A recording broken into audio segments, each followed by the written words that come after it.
what we're witnessing is toxic police culture manifest. Philip, let me ask you about that. Let's examine that a little bit, because racism in policing is a power dynamic. Racism everywhere is a power dynamic. But sometimes bad policing is a power dynamic. There are people who get pulled over by police, and a casual viewer, a reasonable person might say, why would you run from police if you're not doing anything? Why would you struggle with police if you're not doing anything? You see how white people always try to find a way to find the victim accountable for his own death. Now, if anybody looked at that video, that is not something you would bring up in this scenario, because he was snatched out of his car, beaten, not given any fair chance of reason before he even ran. So to even bring that up or suggest that is insane.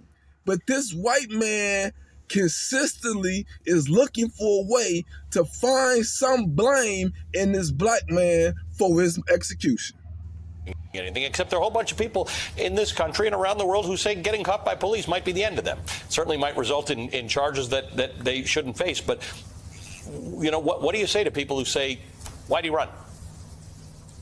So I want to be clear, because we've seen so many of these and they're so difficult to look at that we often miss the details of it. I don't want to be too in the weeds when we have the broader conversation, but as they're telling him to get on his belly, lie flat, one officer is holding his right arm while the other one is twisting the left arm in the other direction. Right.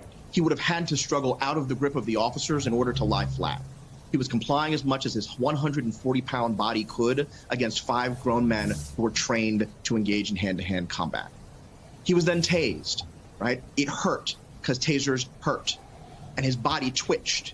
In that twitching, you can see the twitching gets him out of the officer's grasp. And he realizes that the thing that's hurting him is in his clothes. If he takes it off, he can stop hurting. And so he runs away from the pain and the people who literally might be trying to murder him there on the ground. If you think that that is an unreasonable set of things to do, I'm sorry, I don't care about your opinion, because you are an unreasonable person. He ran from people who were, by the way, all of them infinitely less calm than he was, infinitely less reasonable in that situation and mellow and with his wits about than he was in that moment. And he ran away from them because he feared they might murder him. When they caught up with him, they held him by the arms, they punched him, they beat him, they batoned him, they cursed him. And then while he was lying near unconscious up against the squad car, they lied about him. What you guys have not shown yet, and what is available on the Memphis Police Department website, is they're saying, oh, he had the gun of the officer. He was reaching for it, and he had it good. He beat us. He was so strong. He was 140 pounds. Right. They lied to him there, in part, and this is where I will go ahead and end this part of me trying to keep it together, in part because the officer with the baton turned away as the other officers were beating him. He literally moved the body camera so that that wouldn't be caught on tape. This was an incredibly brutal, deliberate response to them being out of shape, for them having pepper sprayed themselves in the face like the Keystone Cops, but far deadlier. This was the worst version of contempt of cop. And so when you see people running from the police, they imagine, as this individual did, that you can get killed because a cop is bad at their job, they get angry, and they want to kill you in response. We have videotape evidence of exactly that. That is what we watched. And if you see the nearly hours worth of footage they have from 4 different angles on that website, that is exactly what you will see. I'm actually appreciative, Philip, that you are going into some of these details, because it is hard to watch, and a lot of people won't elect to watch for, versions of the same hour-long stuff. But Jelani, the point that Philip makes is interesting, that at one point you hear him say, you guys are really doing a lot right now. They're saying, get on the ground, and you're seeing video of him. He's on the ground, right. And yet they're saying, get on the ground, because they didn't like, apparently, the way he was on the ground.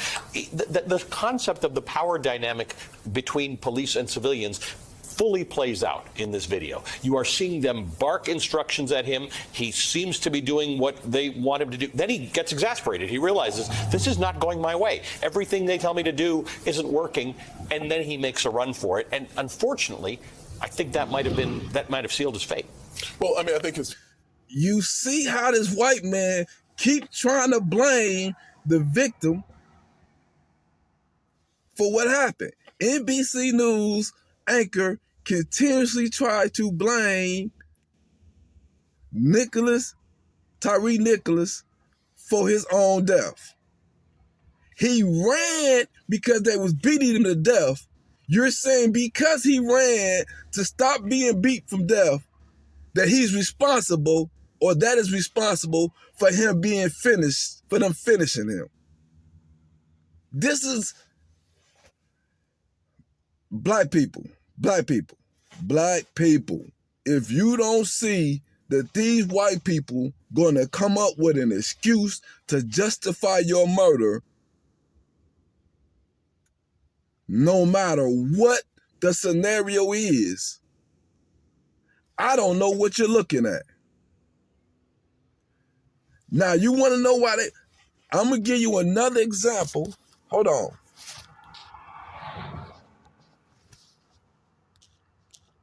Minnesota.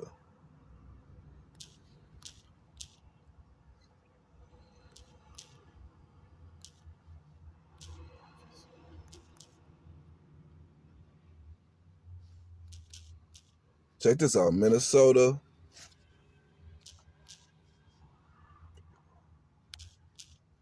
Police charge.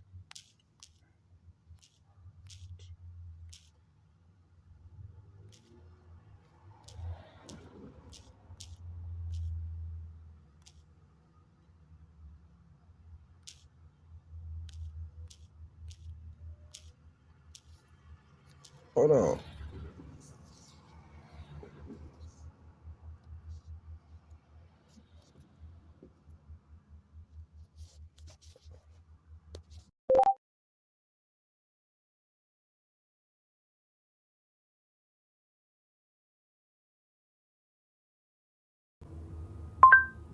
Minnesota officer charged with killing white woman.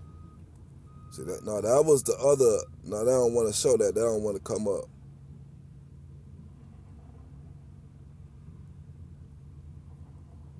They don't want that to come up. But that's the other rush to justice.